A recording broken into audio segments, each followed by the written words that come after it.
வாழ்க்கையை சமப்படுத்துவதற்கான வாய்ப்பாக இதை நான் பார்க்கிறேன். மிக முக்கியமாக இன்னைக்கு அந்த குழந்தைகளுடைய கையை கட்டிட்டு கண்ணை கட்டிட்டு அண்டர்மீட்டர் ஓட்டை கண்ணையும் கட்டியாச்சு கையும் கட்டியாச்சு.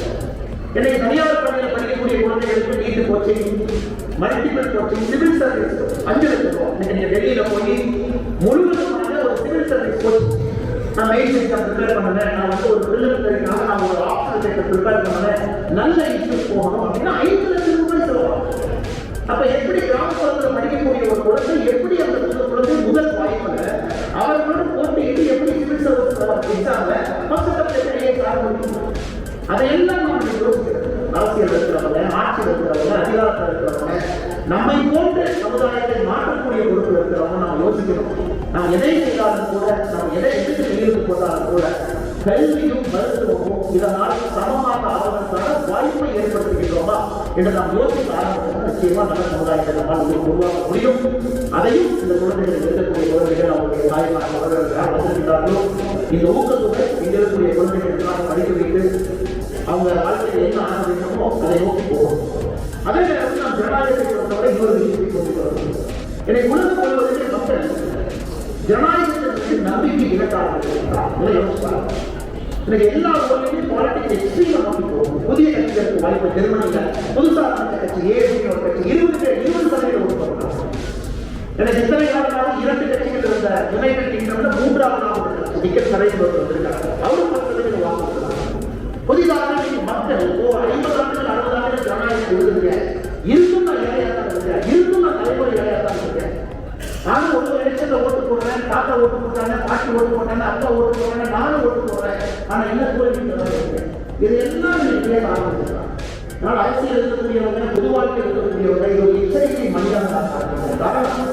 இன்னைக்கு பங்களாதேஷ் வேறு பகுதியில் நடத்தக்கூடிய விஷயங்கள் அங்கே ஜனநாயகம் போட்டு இதெல்லாம் நீதி கொடுத்துருக்காங்க. இதெல்லாம் நம்ம முட்டுப்பாங்க. அது நேபாளாக இருக்கலாம், பங்களாதேஷாக இருக்கலாம், ஸ்ரீலங்காவை சட்டமும் நடக்கலாம். ஜனநாயகம் போட்டு. ஆனா இந்தியாவுக்கு ஜனநாயகம் ஓட்டு போட்டு தேர்ந்தெடுக்கும். அவங்க வந்து நல்லது பண்ணுவாங்க நம்பர். அதனால இந்த நல்லது செய்வது என்பதை வேகப்படுத்த வேண்டும். நாட்கள் அவங்களுக்கு இல்லை, நமக்கு இல்லை. இளைஞர்களாக வயது குறைந்தவர்களாக இருக்கிறாங்க, எதிர்பார்க்க முடியாது. அதனால வேகமாக நம்ம நடவடிக்கை எடுக்கிறோம், நேர்மையாக இருக்கிறோம், மாற்றத்தை கொடுக்கக்கூடிய வகை நடவடிக்கை இருக்கிறோம், கல்விக்கும் சுகாதாரத்துக்கும் முக்கியத்துவம் நடவடிக்கையாக இருக்கிறோம். அது நிச்சயமாக மேற்கொண்டு நடவடிக்கை இந்தியாவுக்கு குறிப்பாக தமிழகத்தில் இன்னும் சில வருடங்கள்ல ஒரு 10-15 வருடத்துக்குள்ள சமமான கல்விக்கு தோற்கும், சமமான எங்கே போனாலும் கூட ஒரே விதமான சுகாதார கொள்கைகளை கொண்டு வந்துவிட்டால் நிச்சயமாக சமுதாயம் கண்டிக்கும் ஜனநாயகத்தில் இருப்பதை ஒரு பெரிய அதையும் மேடையிலிருந்து சொல்ல வேண்டும் என்பதை ஒரு ஆசை. ஏன்னா போடுறாங்க அண்ணன் அந்த நான் இந்தியா இங்கே நடக்கும் நான் சொல்ல வேண்டும். வேறு நாடு நடப்பது ஒரு இயற்கை மனிதன் அப்படி இருக்கும்போது நான் வேகமாக செய்யலாகவே லஞ்ச நாடுகளில் 100 சமுதாயம் உருவாக்குவதற்கு பார்க்க வேண்டும். காரணம் ஏற்கனவே என்பது பள்ளிப்பட்டு சரியாக எத்தனை ஆண்டுகள் நான் இளைஞர்கள் எத்தனை ஆண்டுகள் எத்தனை ஆண்டுகள் நான் கடமையில்லாத ஒரு கல்வியை கற்க வேண்டும். நாம் எத்தனை ஆண்டுகள் கடமையில்லாத ஒரு சுகாதாரம் என்று கேட்கிறார்.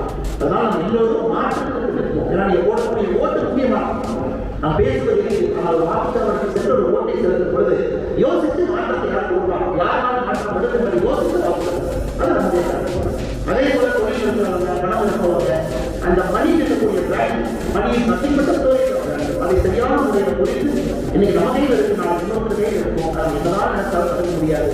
ஒரு